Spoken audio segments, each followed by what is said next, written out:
want to talk about today, man? I hope everybody still has their own feasts at home. What did you think I said? Are you saying feasts? Feasts.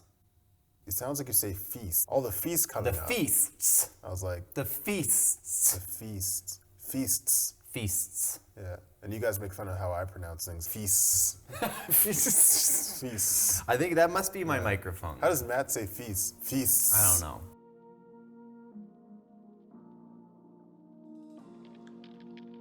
Common question that we get asked actually has to do with like eating before a float. Are you talking about eating before a float then? Yeah, that's why I was bringing up feasts. But yeah, eating before a float. We don't really get asked so much eating after a float, which I'm always usually starving after a float session.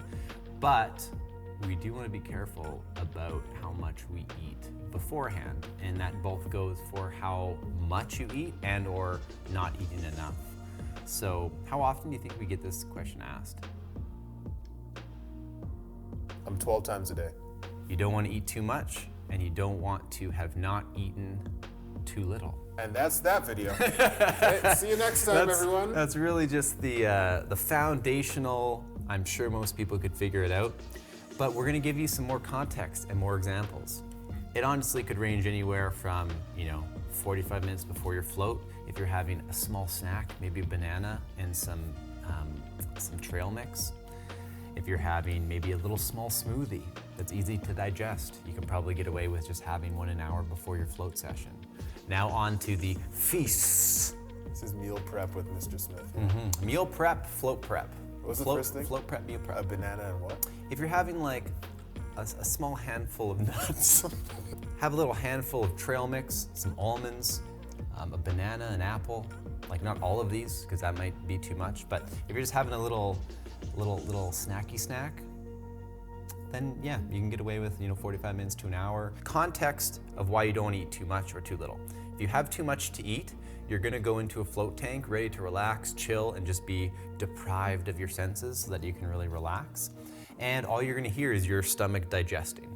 And because there's no noise happening in the float tank, it's just gonna hear like gurgles and grumbles of your body kind of moving food through. And you're probably gonna feel it a lot more too. Yeah, you legitimately will feel like, if you ever heard your tummy grumbling or you've like laid down after like a huge meal and you've kind of just like felt your body going like, whoa, that's a lot.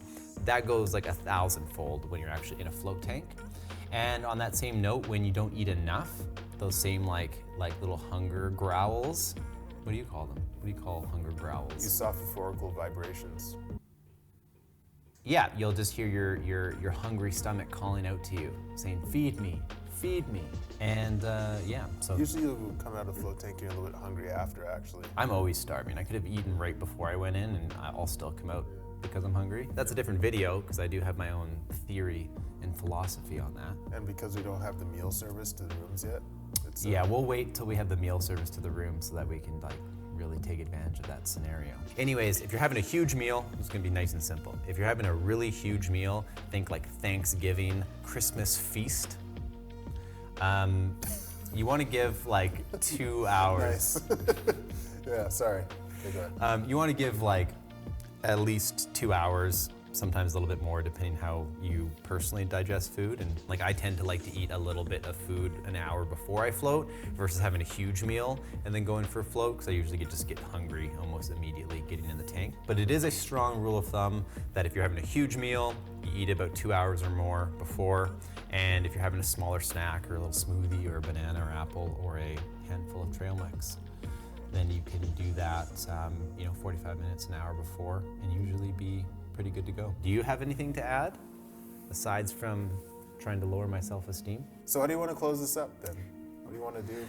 That was another episode of What the Fack is Floating, where we had some fun bite-sized pieces of information for you. If you're gonna watch this video before a float, you watch it about 45 minutes to an hour beforehand. It's just a little snack.